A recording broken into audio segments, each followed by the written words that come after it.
O tema da mensagem de hoje é: a graça não é de graça. Vamos orar. Deus amado, estamos na Tua presença. Pedimos, ó Deus, que Teu Espírito nos assista e que tudo que for dito hoje seja usado para trazer glória ao Teu nome. Nos desafia, nos edifica, nos convoca, nos dá, Senhor, uma condição de sairmos deste tempo com um amor maior pela Tua glória. Em nome de Jesus, a nossa súplica é que o Senhor cresça diante da congregação, enquanto o pastor diminui. Amém.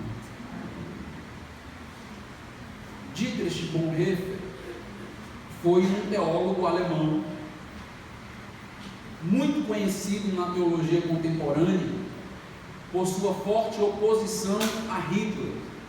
Se você nunca ouviu falar de Bonhoeffer, certamente você já ouviu falar de Hitler. Bonhoeffer nasceu em 4 de fevereiro de 1906 e morreu em 9 de abril de 1945. Ele teve uma postura muito ousada em um período muito difícil da fé cristã. Ele participou de uma trama para assassinar Hitler. Por isso ele é muito questionado na história, porque ele participou diretamente de um atentado de levar uma bomba para tentar então matar Hitler. Às vezes, quando nós falamos a respeito da Alemanha, do nazismo, nós esquecemos de perguntar qual era a posição e a situação da igreja na Alemanha naquele período tão sombrio e tão terrível. Nós falamos das câmaras de gás, Auschwitz, falamos então dos crematórios onde as pessoas entravam vivas para serem assassinadas. E a grande pergunta que nos escapa muitas das vezes é: e a igreja? E onde estava a igreja evangélica diante de todo aquele contexto de assassinato, de injustiça?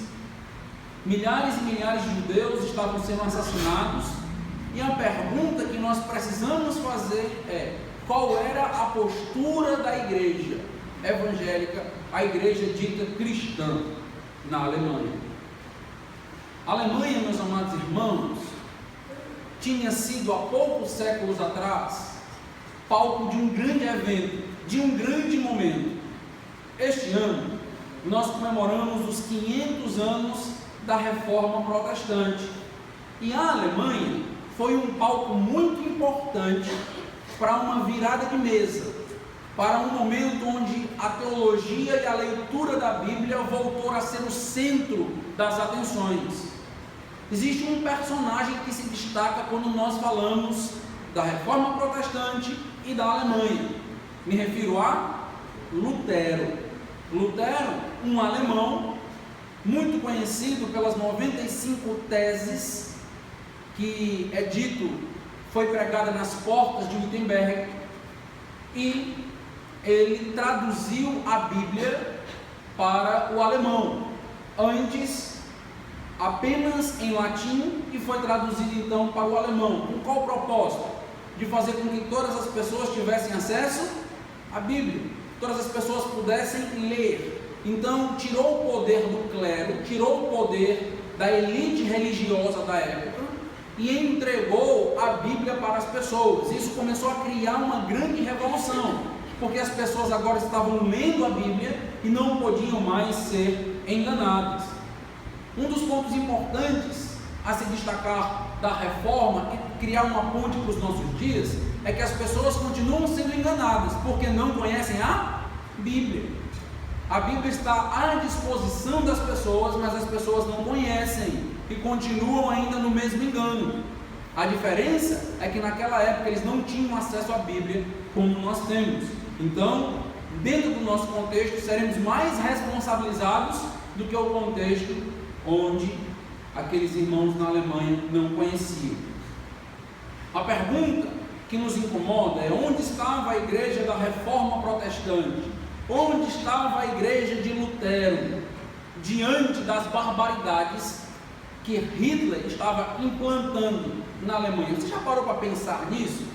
Parece um vazio, parece que ninguém comenta muito sobre isso, parece um vácuo. Nós falamos de Hitler, falamos do que aconteceu, mas esquecemos de perguntar onde estava a igreja que não impactava na sociedade, que não se levantava contra todo aquele totalitarismo de Hitler. Note o que Hitler disse sobre a igreja cristã de sua época. As palavras do próprio Führer diz o seguinte: você realmente acredita que o povo tornará a ser cristão? Bobagem, nunca mais. O conto de fadas terminou. Ninguém mais vai dar ouvido a esse Deus. Nós, portanto, podemos acelerar o processo. Os padres cavarão as próprias covas, trairão seu Deus por nós, trairão qualquer coisa, na verdade, para preservar seus miseráveis empregos e rendimentos. Hitler entendia que a Alemanha precisava de alguém que a resgatasse economicamente, politicamente. E ele sabia que a situação de crise era tão grande que quando uma situação semelhante se instaura, nós logo pensamos, cada um por si. E ele entendeu que aqueles religiosos não se levantariam contra eles, porque eles não queriam ou não desejariam perder seus empregos, perder então as gratificações e as vantagens que a Alemanha poderia dar a eles. Será que isso realmente aconteceu? Será que a igreja se dobrou diante de Hitler? Sim. E este é um fato histórico vergonhoso para a igreja cristã. Muitos cristãos evangélicos e católicos se dobraram, foram silenciados, estavam amordaçados diante de Hitler. A cruz, que é o símbolo histórico da igreja cristã, em muitas igrejas nós temos fotos que evidenciam este fato, foram substituídas pela suástica, o símbolo do nazismo. A igreja passou a encarar a cruz, enfatizada por Lutero, tanto que Lutero tem uma cruz, que evidencia e lembra aí como símbolo da reforma. A cruz de Lutero, a cruz de Cristo, passou a ser vista pela igreja como um símbolo de vergonha, símbolo de humilhação apenas. E a suástica passou a ser um símbolo de vitória, um símbolo de liberdade, um símbolo de progresso. E as igrejas agora olhavam para a suástica, entendendo que eles estavam em um outro momento, com um novo símbolo.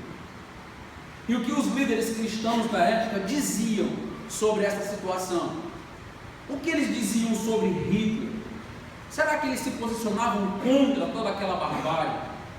Note o que o pastor Siegfried Liffer declarou: Hitler se tornou, por assim dizer, a maravilhosa transparência de nossa época, a janela de nossa era para a qual a luz incide sobre a história do cristianismo.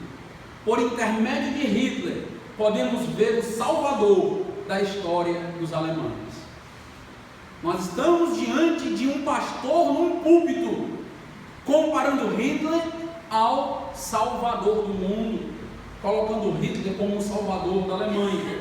Em 30 de agosto de 1933, um outro pastor, chamado Julius, ele fez a seguinte afirmação: Deus veio a nós por intermédio de, duvido você adivinhar, de Hitler, por intermédio da honestidade de Hitler, de sua fé, de seu idealismo, o Redentor nos encontrou. Hoje sabemos que o Salvador veio até nós. Temos apenas uma missão: sermos alemães mais do que cristãos. Estamos falando da igreja cristã, da igreja evangélica, no período onde a Alemanha estava em uma chacina completa dos judeus. Está notando que realidade absurda? A realidade não apenas da Alemanha, mas a realidade da igreja, que se silenciou diante de um quadro tão terrível. Meus irmãos, o ódio contra os judeus também era presente nas igrejas cristãs. Quando nós falamos do ódio que a Alemanha teve para com os judeus, nem imaginamos que as igrejas estavam contagiadas com o mesmo ódio pelos judeus. Por mais chocante que essa informação possa parecer, são fatos e dados históricos. Oswald Smith escreveu em 1936 sobre a igreja evangélica. Ele afirmou: você me pergunta qual é a verdadeira atitude do povo alemão em relação a Hitler? Pois eu vou responder. Existe apenas uma resposta: a igreja ama Hitler. Sim, do maior ao menor, pais e filhos, jovens e idosos, eles o amam. Hitler passou a ocupar uma posição no coração da igreja cristã, passou a ocupar uma posição na Alemanha de mais prestígio do que a posição de Cristo. E nós estamos falando das igrejas evangélicas, pastores e a igreja católica. Existe um homem que se destaca dentro deste quadro. O nome dele é Bonhoeffer, um homem que eu comecei a citar logo no início da mensagem. Bonhoeffer e apenas alguns cristãos eram vozes solitárias do cristianismo na Alemanha. Eles se levantaram contra toda aquela situação que era denominada na época de segunda reforma da igreja. O que Hitler fazia foi comparado ao que Lutero tinha feito na reforma protestante por muitos líderes religiosos da época. É por isso que até hoje muitos ateus afirmam que Hitler era cristão.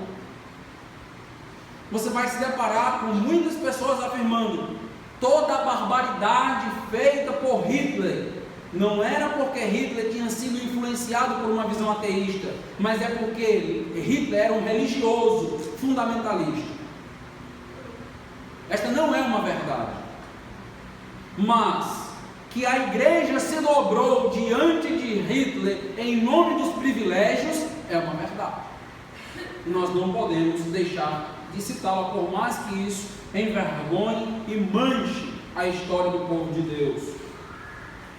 Eu estou fazendo essa introdução para que você possa entender que em todos os períodos difíceis da era cristã, da história da igreja, alguns homens se levantam e estão dispostos a se sacrificar pela verdade, amam a Cristo e estão dispostos a ir até as últimas consequências por causa da glória de Deus. Bonhoeffer é muito questionado.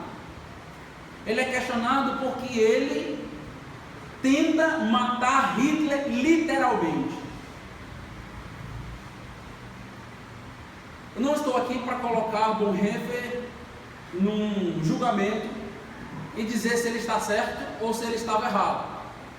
O que eu posso dizer é que a situação era uma situação extrema, dificílima, e ele então toma essa atitude de se infiltrar na Gestapo, que era a polícia da época da Alemanha. Ele se infiltra no grupo e ele então planeja assassinar Hitler, usando de subterfúgios, usando de enganos, usando de mentiras. Ele queria chegar a matar Hitler, para que tudo aquilo terminasse e acabasse. Bonhoeffer, ele escreveu vários livros. As cartas da prisão de Bonhoeffer precisam ser lidas. Muitas dessas cartas são escritas para sua noiva, e é uma verdadeira teologia do amor. Ele explica o amor de uma maneira sublime. Ele fala do amor matrimonial de uma maneira que poucos falaram. Tanto que no último livro que John Piper escreveu sobre o casamento, todo o capítulo inicia com uma parte das cartas de Bonhoeffer, mostrando então a importância deste homem dentro dessa temática. Ele escreveu um outro livro, foi traduzido para o português, chamado de Discipulado. Esse livro é bem interessante. Se você nunca leu esse livro, eu aconselho você a investir um pouco de tempo na leitura. Não é uma literatura tão agradável assim, mas é uma literatura muito rica em conteúdo. Você precisa fazer um certo esforço para poder então crescer neste conhecimento, nesse conteúdo. Nem todos os livros são tão fáceis e tão simples como nós muitas das vezes acostumamos a ler. A ideia, meus amados irmãos, de Bonhoeffer nesse livro era mostrar que ser discípulo de Cristo custará toda a nossa vida. A ideia dele é explicar, dentro de um contexto onde as pessoas não sabem mais o que é ser crente, não sabem mais o que é ser um verdadeiro discípulo, o que Bonhoeffer queria era escrever um livro para discipular os crentes e mostrar que um verdadeiro discipulado envolverá uma vida de sacrifício, custará toda a vida do discípulo. Nesta obra, ele propõe uma abordagem histórica e uma abordagem que é citada por praticamente todos os teólogos até hoje, que é uma abordagem sobre a graça. Ele vai falar sobre dois conceitos de graça muito importantes. Fala sobre a questão da graça barata e da graça preciosa ou graça custosa, e ele vai desenvolver essa temática. Nós precisamos retomar esse diálogo, precisamos retomar esse conteúdo, esse contexto, porque o que Bonhoeffer nos ensina através dessa terminologia, desses conceitos, é muito importante para a nossa igreja ainda hoje. Em palavras breves, ele afirma que a graça não é de graça, a graça não é barata, a graça que me alcançou, a graça que te alcançou, envolve um grande preço, a morte do Senhor Jesus Cristo. Esta graça não é uma graça sem peso, não é uma graça sem valor, é uma graça revestida pelo sacrifício de Jesus, resultado custoso da morte de Cristo. E nós não podemos então olhar para a graça de qualquer maneira, de uma maneira leviana, de uma maneira barata. Nós precisamos entender a grandeza, a importância, a profundidade do que de fato é a graça de Deus escrita nos Evangelhos. Bonhoeffer defendeu, dentro de uma Alemanha onde o cristianismo havia praticamente se dissolvido, onde pastores e líderes religiosos cristãos tinham vendido a sua alma a Hitler, para não dizer ao diabo, Bonhoeffer então desenvolve esse conceito de graça barata e de graça custosa ou preciosa. O que ele quer dizer com isso? Ele afirma o seguinte: a graça barata é a pregação do perdão sem arrependimento, é a graça sem discipulado, a graça sem a cruz, a graça sem Jesus. Em outras palavras, o autor deseja ou desejava que a igreja de sua época entendesse que a graça que os alcançou, que a graça que os salvou, jamais poderia perder o seu referencial, que era Cristo Jesus e o seu sacrifício. Não se poderia falar de graça, pregar sobre graça, sem que Cristo estivesse no centro de todo o púlpito, no centro de toda a pregação.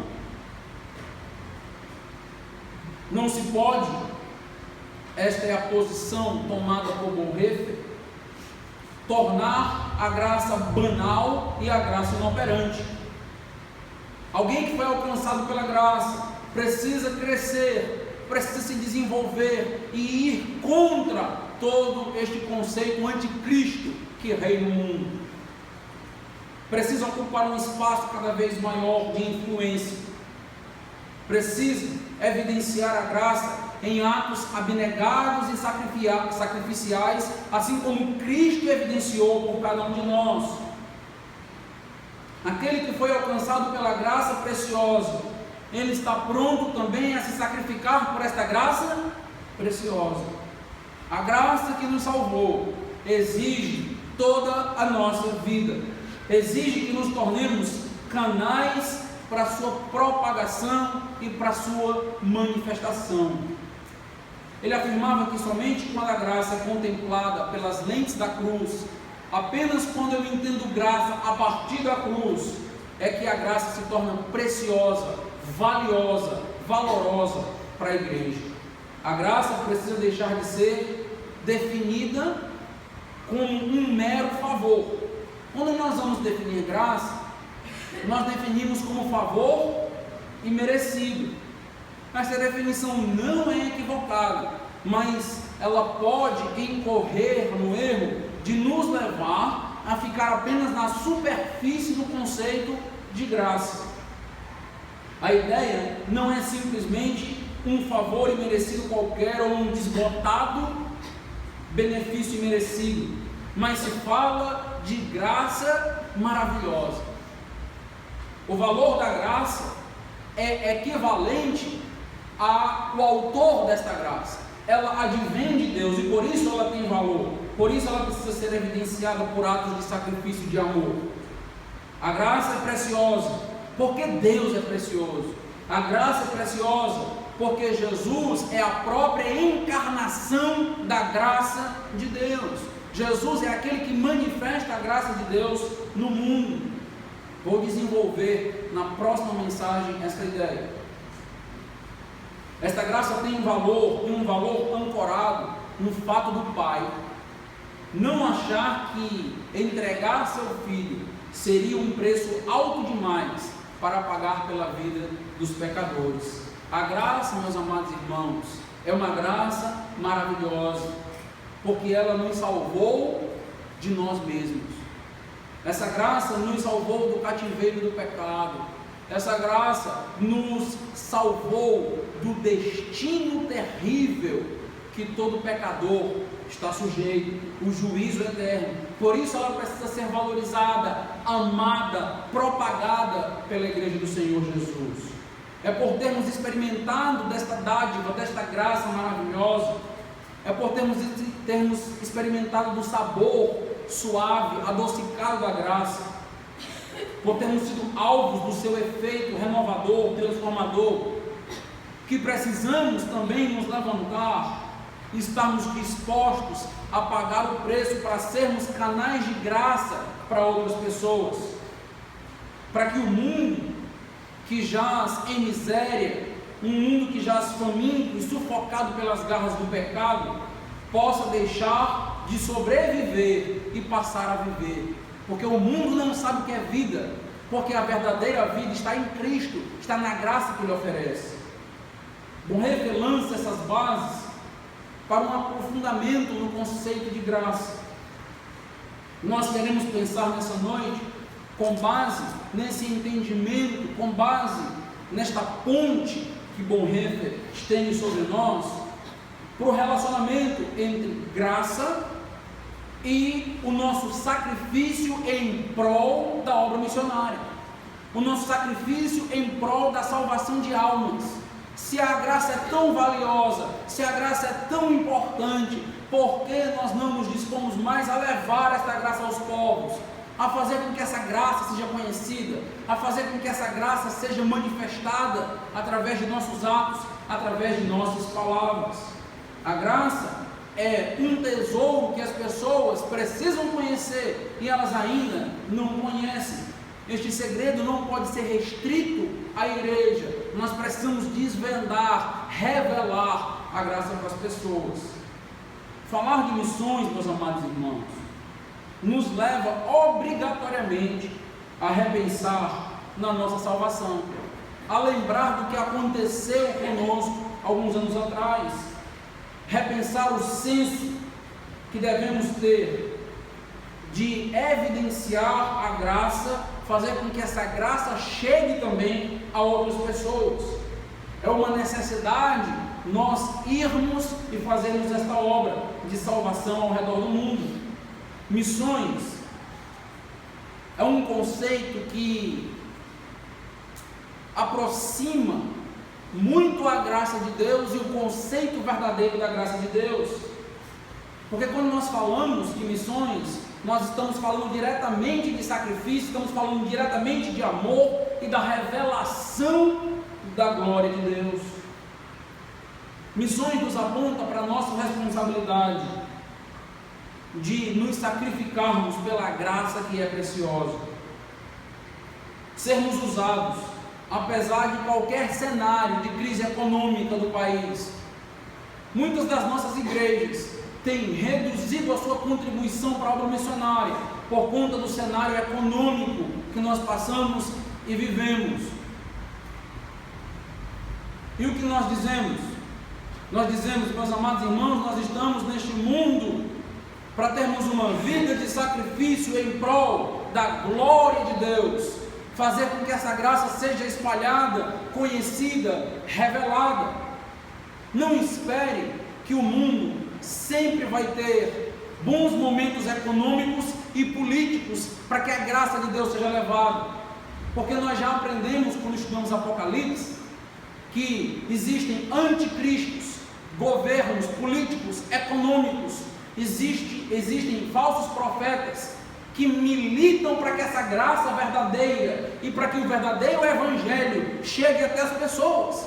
Esta é uma barreira, é uma parede que se levanta, uma muralha que se levanta entre nós e os descrentes, mas que não pode em nenhum momento nos barrar. Nós não podemos parar por causa de uma situação econômica difícil. Nós precisamos confiar no Senhor e nos dispormos a nos sacrificar em prol da obra, sermos usados apesar de qualquer cenário. Não podemos fazer missões apenas quando o cenário for favorável, apenas quando as coisas estiverem bem. Precisamos fazer missões, meus amados irmãos, porque a graça de Deus precisa ser conhecida, espalhada por todos os povos, tribos, línguas e nações. Missões é justamente levar aos necessitados o pão que é capaz de matar a fome espiritual, a água que é capaz de matar a sede espiritual, Jesus. Fazemos missões por entender que a graça que nos salvou é uma graça valiosa, não é uma graça barata. Mas o que queremos dizer quando aproximamos o conceito de graça a missões? Como a graça se relaciona de uma maneira mais direta com a obra missionária? Quando nós falamos de graça, nós estamos lidando com um termo rico, com um termo importante.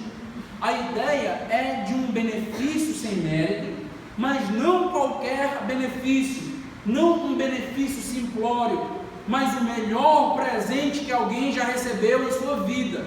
É isto que é graça, é um dom celestial que nos alcança, que nos enche de gratidão e nos leva automaticamente à adoração. A graça ela tem um propósito, nos fazer adorar a Deus. A graça ela nos alcança para transformar o nosso coração em um coração que questiona Deus, que blasfema contra Deus, que duvida de Deus, para um coração que agora se prostra e adora, e confia e agradece a Deus. É isso que a graça faz em nossas vidas. A graça salvadora, ela é mais do que um presente, ela muda completamente a nossa vida como um todo, ela vira a nossa vida de cabeça para baixo. A graça não é apenas uma mudança do estado de espírito das pessoas. Cristianismo não é apenas mudar o humor de alguém. Você chegou triste no culto e você sai alegre do culto. não é apenas informações ligadas a vitórias e informações que são aliadas ao conceito de autoajuda. Cristianismo, meus amados irmãos, tem a ver com uma mudança de identidade na vida das pessoas, uma mudança completamente de coração, de sentimento, de mente. É algo profundo. O que aconteceu com você há alguns anos atrás, o que pode acontecer com você que está aqui hoje, é algo muito mais profundo do que simplesmente vir para a lei dos crentes. É muito mais profundo do que simplesmente trocar de religião. É ter um coração completamente renovado, transformado, onde as tuas prioridades passam a ser completamente diferentes, onde os teus pensamentos são diferentes, onde as nossas batalhas e lutas mudam, são modificadas. A graça verdadeira, a graça salvadora, a graça valiosa, custosa, ela muda o ser como um todo, muda completamente o ser humano e principalmente muda o nosso destino eterno.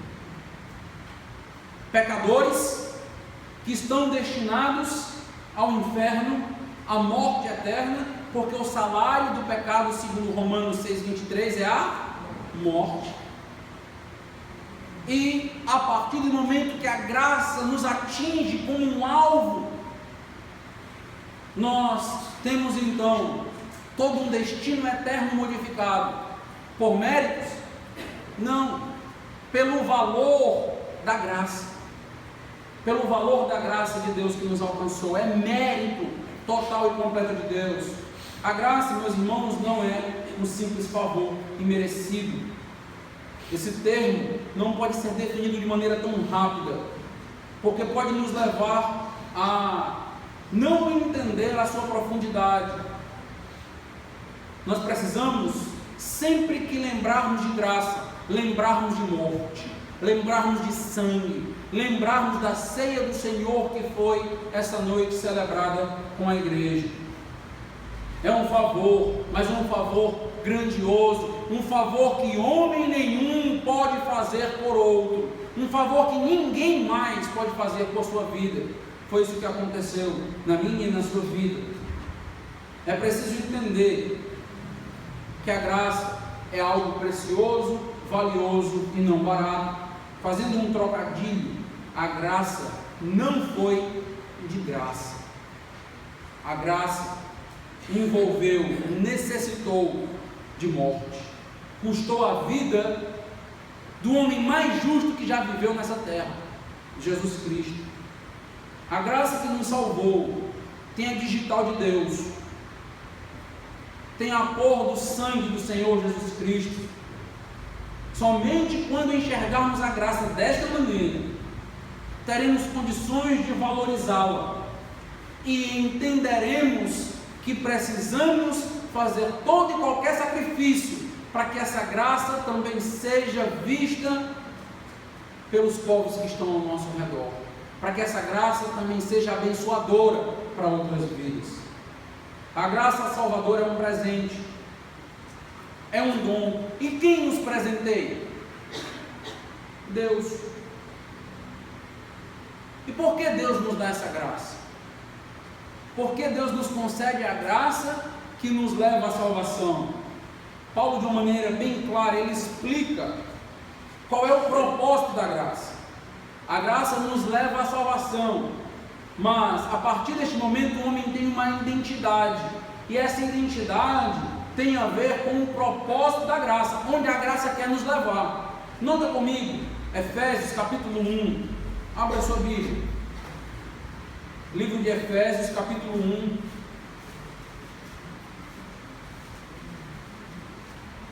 o texto tão conhecido sobre a salvação. Efésios capítulo 1, vamos ler aí a partir do versículo 3, vamos ler até o versículo 7. Livro de Efésios, carta de Paulo à igreja de Éfeso, capítulo 1, a partir do versículo 3. Bendito o Deus e Pai de nosso Senhor Jesus Cristo, que nos tem abençoado com toda sorte de bênção espiritual nas regiões celestiais em Cristo, assim como nos escolheu nele antes da fundação do mundo, para sermos santos, irrepreensíveis. Note que ele nos escolheu com um propósito, para sermos santos, irrepreensíveis, e perante ele, e em amor nos predestinou para ele. Então, quando ele nos salva para que nós sejamos felizes. Ele nos salva para nós mesmos, certo? Ele nos salva para a nossa família, ele nos salva para a igreja, certo? Não, quando ele nos salva para ele mesmo. E a igreja é valorizada porque a igreja é o corpo dele mesmo, é a sua noiva. Continuando, para a adoção de filhos por meio de Jesus Cristo, segundo o beneplácito de sua vontade. Para quê? Para louvor da glória de sua graça, que ele nos concedeu gratuitamente no amado. Ele nos concedeu o quê? Gratuitamente. Agora, é gratuito, mas não é de graça. Como assim? É gratuito no sentido de que você não precisou fazer nada, que Deus não buscou um mérito em você, foi o sacrifício de Jesus por você, é graça de Deus em sua vida, é dom, e sendo assim, é gratuita, é concedida ao pecador. Ou seja, nada que nós temos de bens materiais pode comprar a graça de Deus. A graça de Deus, ela é gratuita, ela é dada por Deus, mas apesar de ser gratuita, envolve um sacrifício. Você tem aqui um paradoxo, né? Não é gratuita? É gratuita, mas é cara. Pastor, eu nunca vi esse tipo de relação dentro da economia, nas finanças. Como assim? Se é gratuito, não pode ser caro. A graça de Deus é gratuita e é cara. É gratuita no sentido de que não depende de você, é dada por Deus, mas é cara, é custosa, por causa do sangue do Senhor Jesus Cristo. Versículo 7, no qual temos a redenção pelo seu sangue. Olha o preço da graça, a remissão dos pecados, segundo o que? A riqueza da sua graça. Note quantas vezes Paulo está enfatizando aqui o conceito de graça, a riqueza da graça, a glória da graça, a abundância dessa graça. Veja o versículo 12, capítulo 1, versículo 12. Qual o propósito de sermos alcançados por esta graça? A fim de sermos para o louvor da sua glória, nós os que de antemão esperamos em Cristo. Então nós somos salvos para sermos separados, nós somos salvos para sermos irrepreensíveis, nós somos salvos para viver para o louvor da glória de Deus. Nós não vivemos para nós mesmos, nós não vivemos para nos agradar, nós não vivemos para a nossa própria glória, nós não vivemos para o nosso próprio enriquecimento, nós vivemos para a glória de Deus, para fazer com que essa glória de Deus seja conhecida e manifestada através de nós. Foi para isto que nós fomos alcançados, fomos alvos da graça.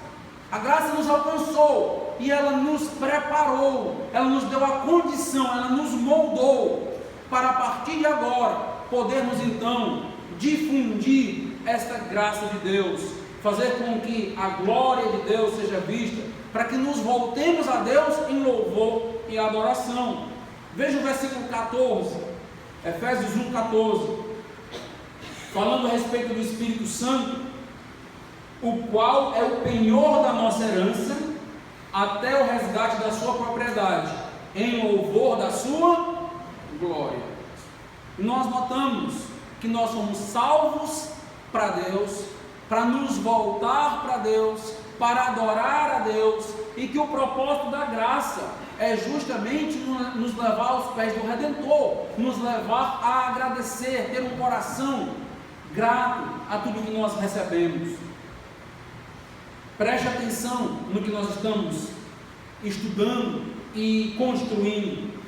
Nós estamos notando Paulo afirmar: segundo o beneplácito da sua vontade, para louvor da sua graça, segundo a riqueza da sua graça. Nota que todo o foco está em Deus e não no homem. Em outras palavras, a graça, meus amados irmãos, é uma obra de Deus que nos capacita a voltar para Ele em adoração e glorificação. Nós voltamos para Ele em adoração. O alvo da graça são os homens. Nós somos o alvo da graça, mas o telos, o propósito, a finalidade da graça é Deus, é voltar para Ele mesmo. Nós somos aqueles que são atingidos, o objeto da graça, mas a finalidade da graça é o próprio Deus. Em outras palavras, você foi salvo por esta graça maravilhosa, custosa de Deus, para que você se volte para Deus, para que você viva para Deus diariamente, para que teus pensamentos, para que teus sonhos se harmonizem com o plano e a vontade de Deus. Levar a graça de Deus aos perdidos é vontade de Deus, é plano de Deus. Tanto que nós temos os textos conhecidos da grande comissão: ide, pregar o Evangelho, fazer discípulos de todas as nações. Não se trata primariamente de fazer missões por causa ou por conta das pessoas. Nós devemos nos preocupar com a realidade das pessoas, a realidade que nos cerca, principalmente porque a Bíblia fala do destino eterno de quem não se arrepende.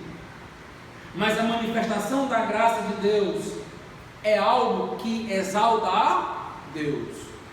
Quando nós pensamos em ser canais dessa graça de Deus, nós temos os nossos olhos no alto, os nossos olhos em Deus. O nosso propósito é agradar e glorificar ao Senhor. É por isso que uma igreja faz missões, por causa de Deus, porque é plano de Deus, porque é proposta de Deus, porque foi o meio que Deus escolheu para alcançar vidas e almas, como diz Romanos capítulo 10. Deus é o foco, Ele é quem concede a graça, e é para Ele que todo o louvor desta graça deve voltar, como nós vimos aí em Efésios. Avance um pouquinho em Efésios, vai para o versículo 8 do capítulo 2, um texto conhecido por todos nós. Efésios 2, versículo 8. Nota aí, mais uma vez, graça diretamente ligada com o contexto de salvação. Porque pela graça sois salvos, mediante a fé. E isto não vem de vós, é dom de Deus, não de obras, para que ninguém se glorie. Esse conceito é importante. Você não pode entender Efésios 2 sem antes estudar Efésios 1.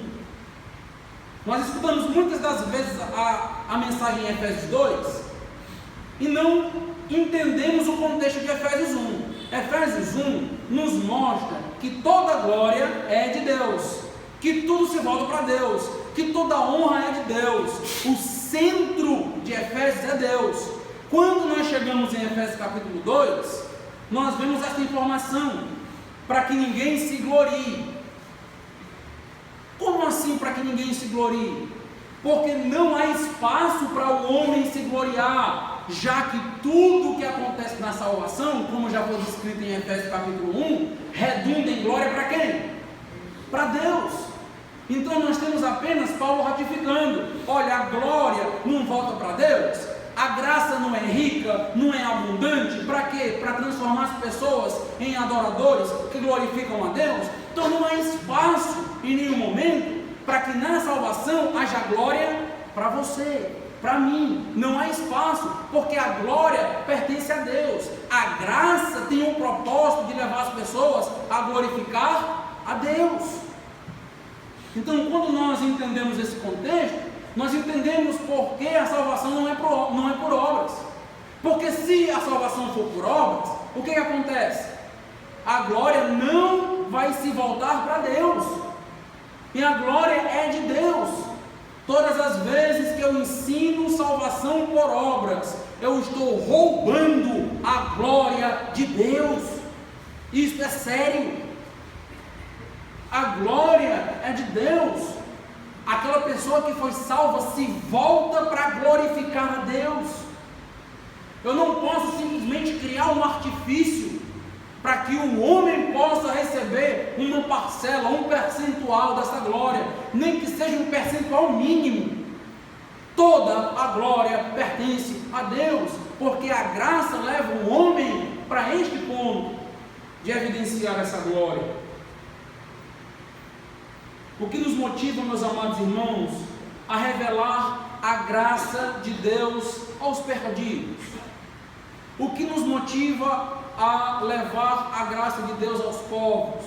O que nos motiva a fazer parte desta campanha do coração missionário, de falar do amor de Deus, de pregar para as pessoas que estão ao nosso redor? O que nos motiva? A glória de Deus, a manifestação da graça de Deus através dos nossos lábios e atos. Fomos separados para que nós possamos então viver para glorificar a Deus. O que deve nos mover em direção às nações, aos povos, é o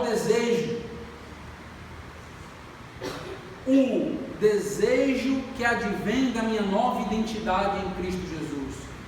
Eu passo a desejar ver almas salvas diante de Jesus, porque eu entendi o que a graça pode fazer na vida de uma pessoa. O que nós temos, quando nós falamos de missões / evangelismo, é o que eu gosto de chamar de dever prazeroso.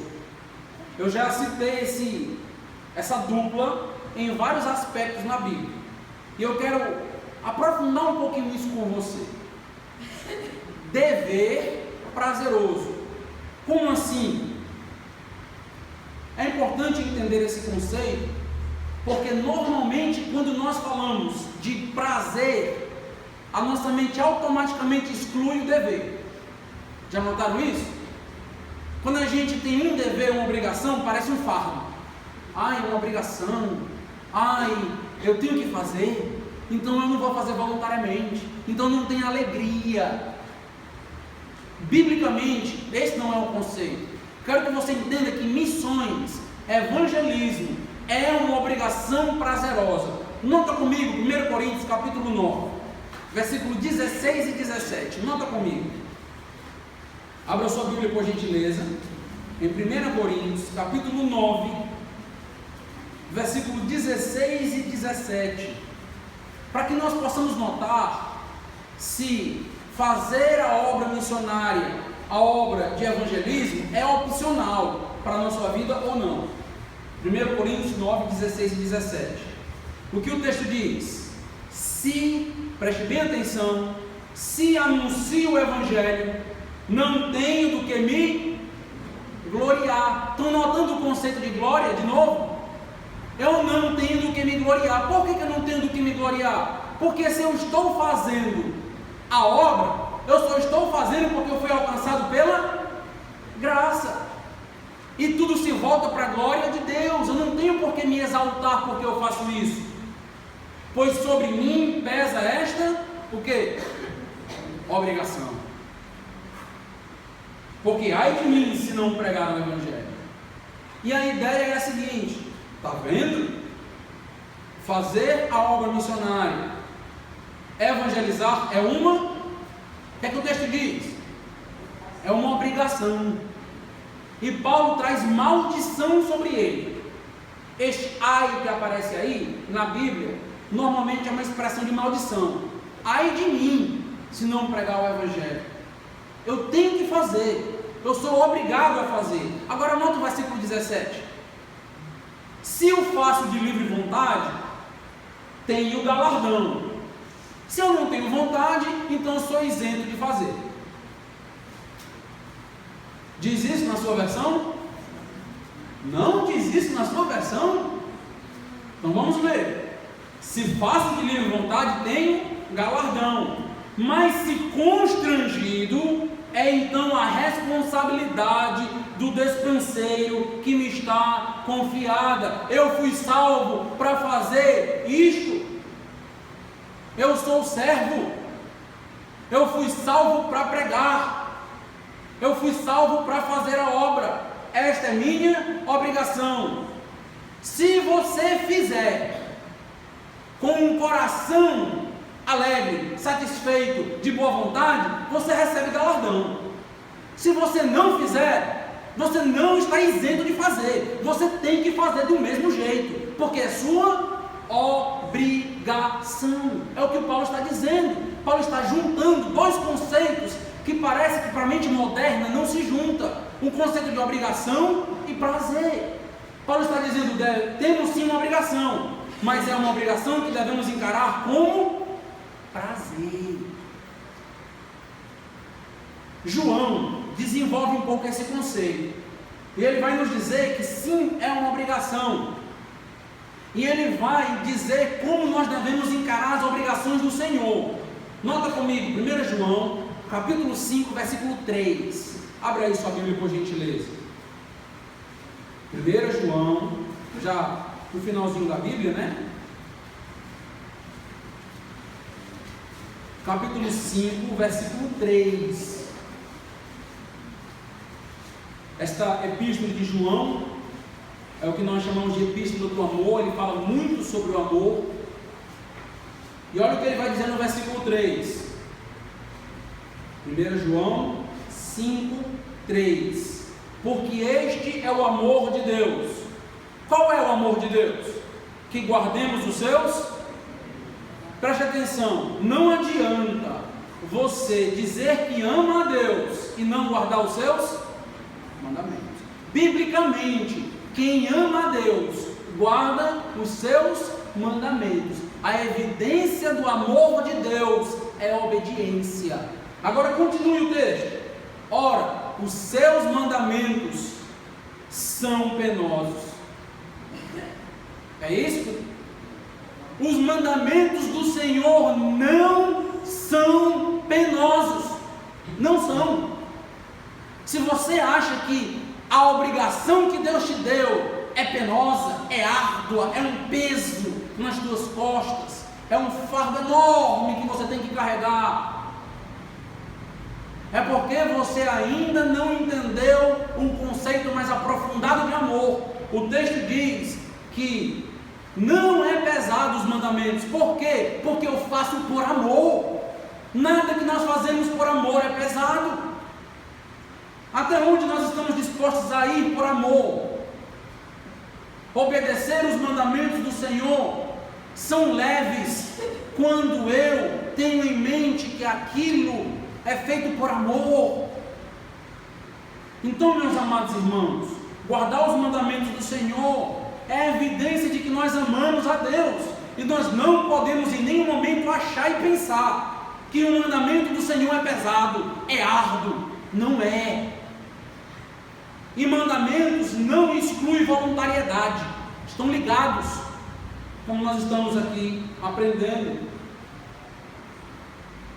Jamais podemos olhar para as nossas obrigações dadas por Deus como um fardo. Evangelizar não é um fardo, meu amado irmão, não é um fardo.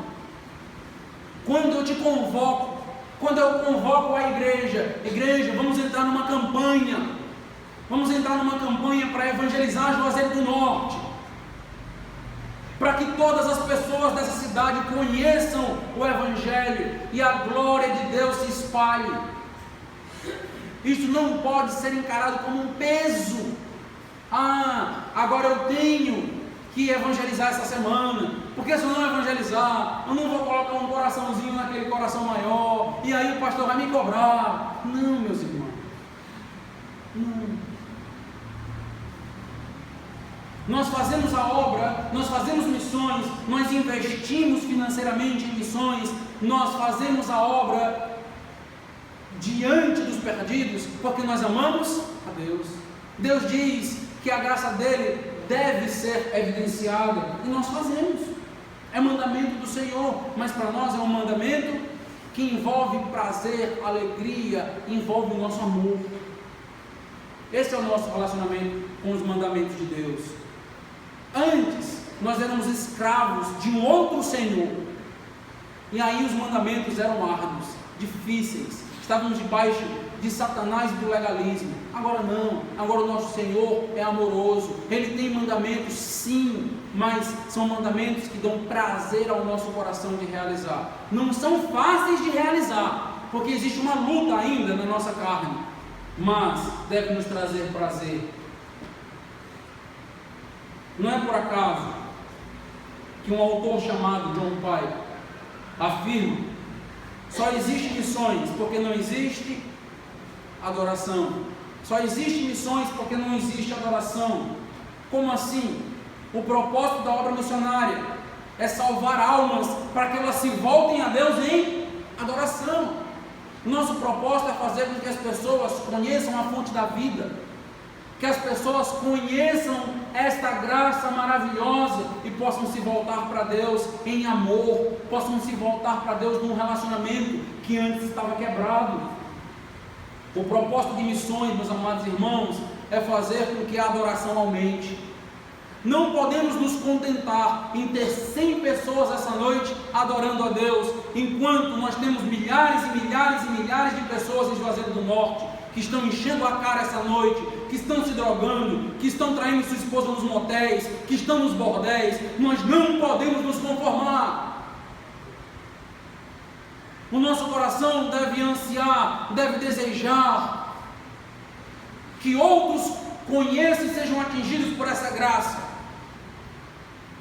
e que se tornem também adoradores em espírito e em verdade. Fazer missões não se trata meramente de se importar com pessoas. É uma verdade, como eu disse, as pessoas são importantes. Fazer missões, meus amados irmãos, não está apenas atrelado à misericórdia que nós temos pelos perdidos. Isso já seria algo grandioso, já evidenciaria um grande egoísmo da nossa parte em não fazer. Mas o conceito que eu estou querendo trazer é que uma igreja que não faz missões é uma igreja não que está desprezando os perdidos, mas uma igreja que está desprezando a Deus. Uma igreja que não faz missões é uma igreja que não se importa com a glória de Deus. Uma igreja que não se importa em Deus ser adorado pelo maior número de pessoas possíveis.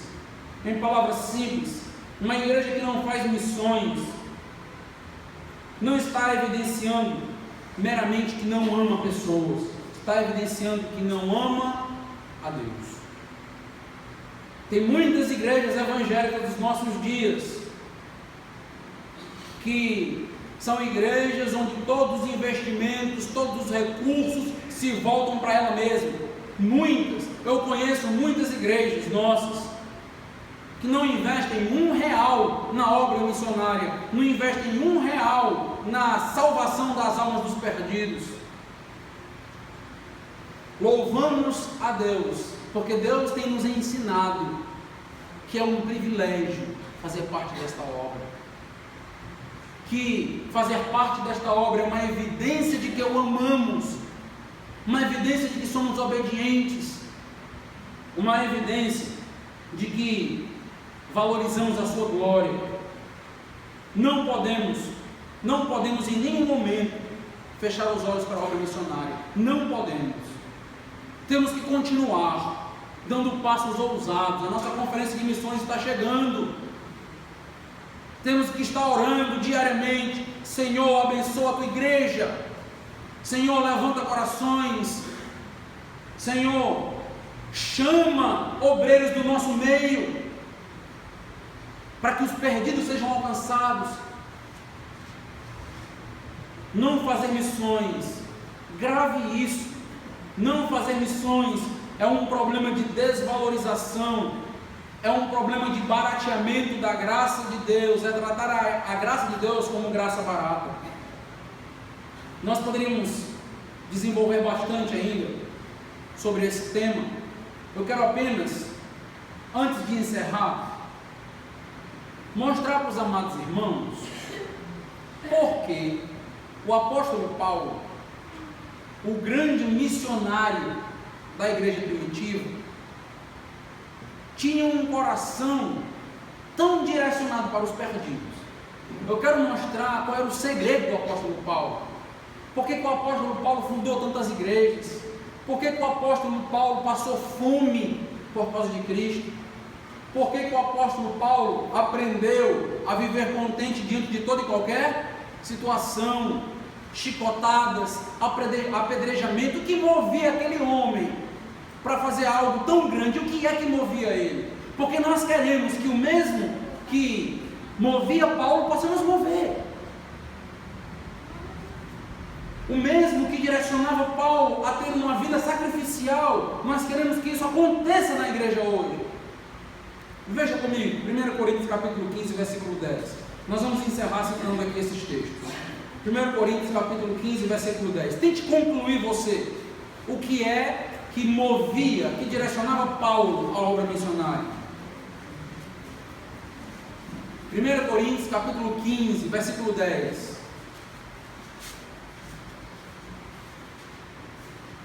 Mas, pela graça de Deus, sou o que sou, e a sua graça que me foi concedida não se tornou vã ou inútil. Antes, trabalhei muito mais do que todos eles, todavia não eu, mas a graça de Deus comigo. O que movia Paulo a fazer a obra missionária? A graça de Deus, meus amados irmãos. A mesma graça que te alcançou, a mesma graça que me alcançou, a mesma graça que alcançou Paulo.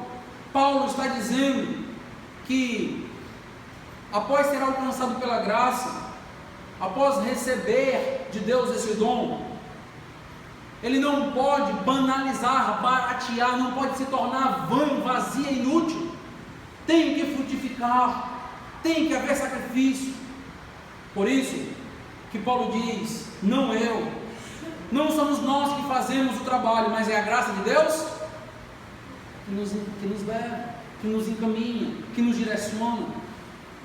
Eu não estou nessa igreja pastoreando, caminhando para o 5º ano agora, por meus esforços, pela minha condição, mas quem tem me mantido aqui é a graça de Deus. Tenho certeza mais do que absoluta disso. É Deus, é a graça de Deus. 20 anos em Juazeiro do Norte essa igreja tem. O que tem nos mantido aqui? É difícil a resposta? A graça de Deus. É a graça. E ela não pode se tornar inútil, ela não pode se tornar vã, ela tem que nos impulsionar a fazer, ela tem que nos impulsionar a trabalhar. Atos, capítulo 20, versículo 4. Nota o que guiava, impulsionava, direcionava o apóstolo Paulo.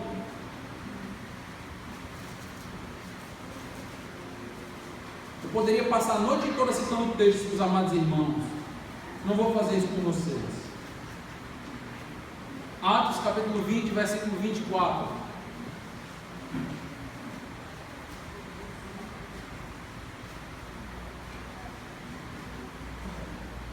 Porém, em nada considero a vida preciosa para mim mesmo, contanto que complete a minha carreira e o ministério que recebi do Senhor Jesus Cristo, para testemunhar o Evangelho da graça de Deus. Em nada considero a minha vida preciosa em si mesmo, porque o meu alvo, porque o meu propósito é testemunhar de algo muito maior do que eu. As minhas dificuldades, as minhas lutas não podem me barrar de uma missão tão elevada, tão nobre, que é pronunciar, levar aos perdidos a graça de Deus. Versículo 27, ainda de Atos 20.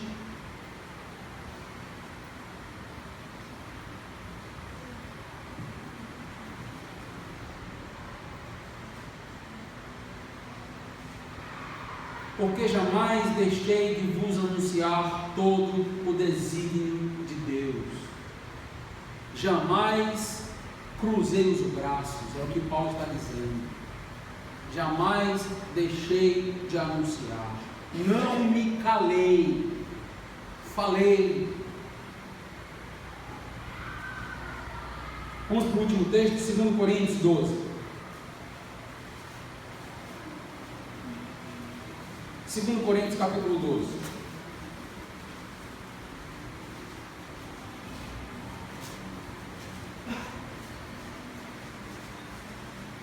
Versículo 9.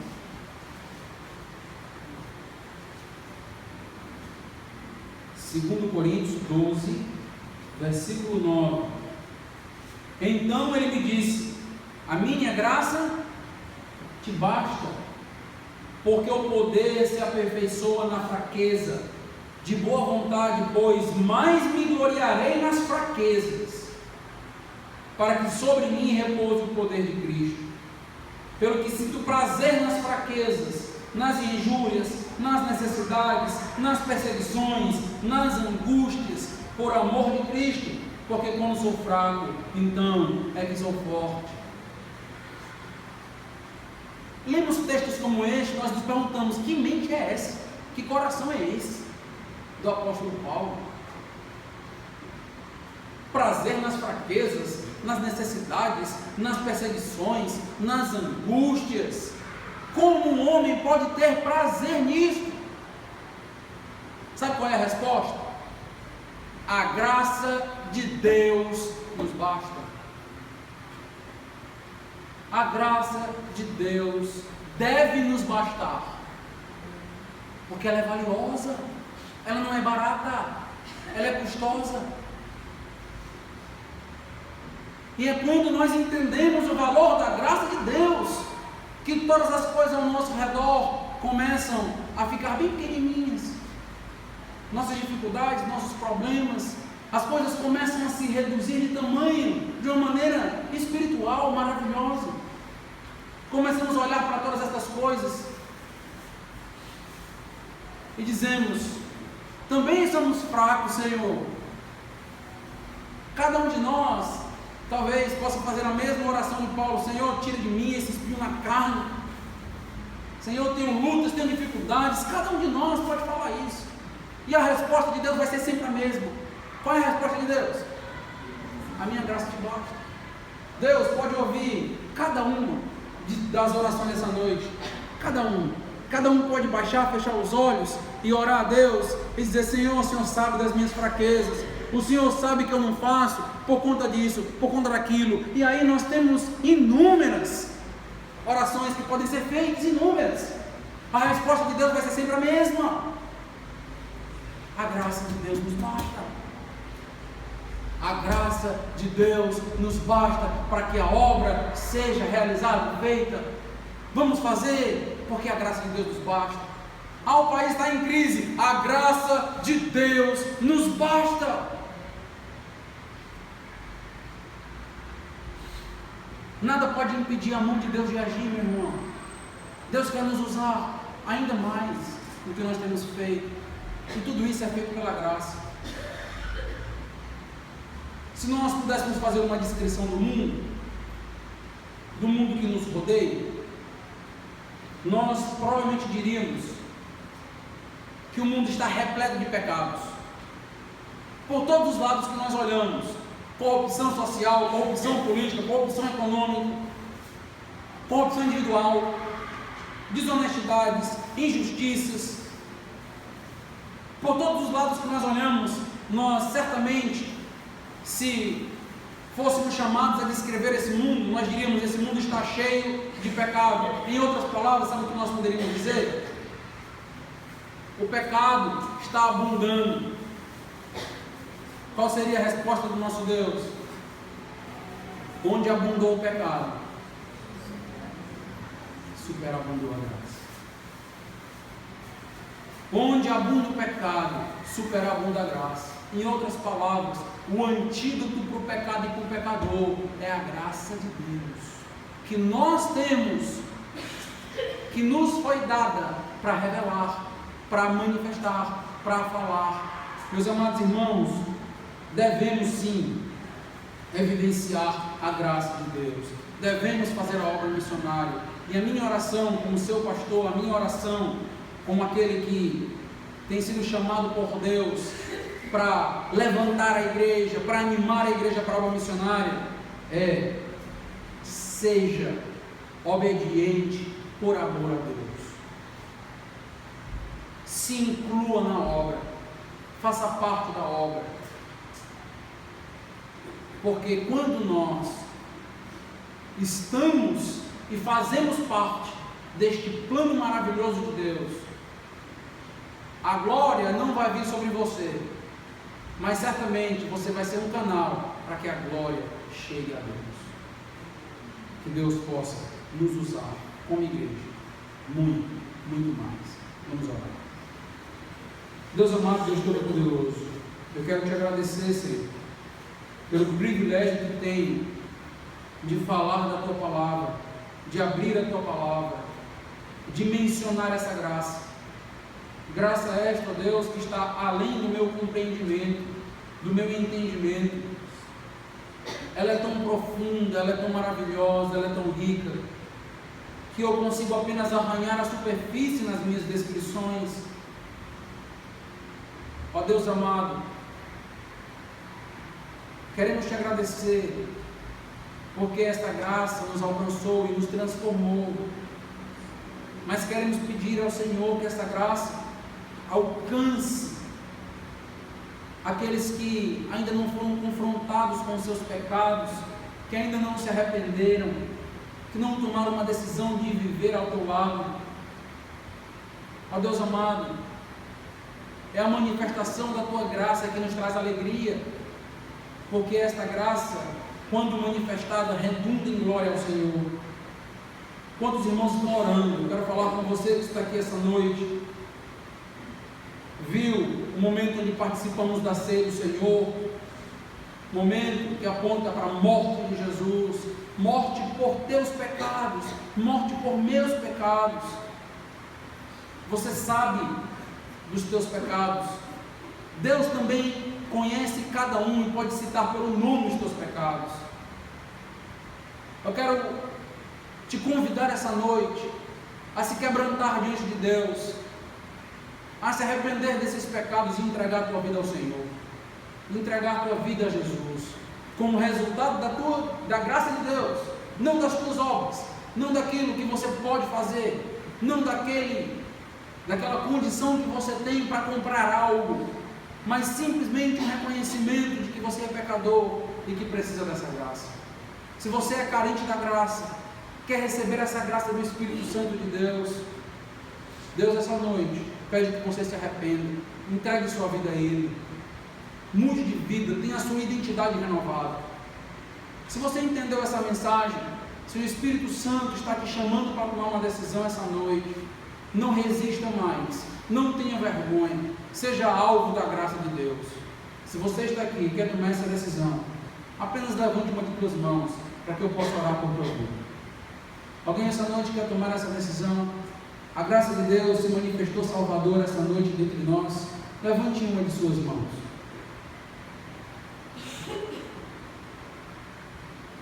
Deus amado, Deus Todo-Poderoso, a tua palavra foi pregada.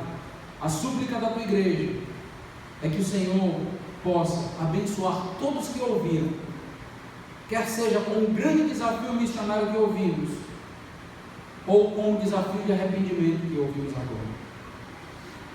Que, ó Deus, os frutos possam ser colhidos no tempo do Senhor, em nome de Jesus. Amém. Amada igreja, teremos agora um pós de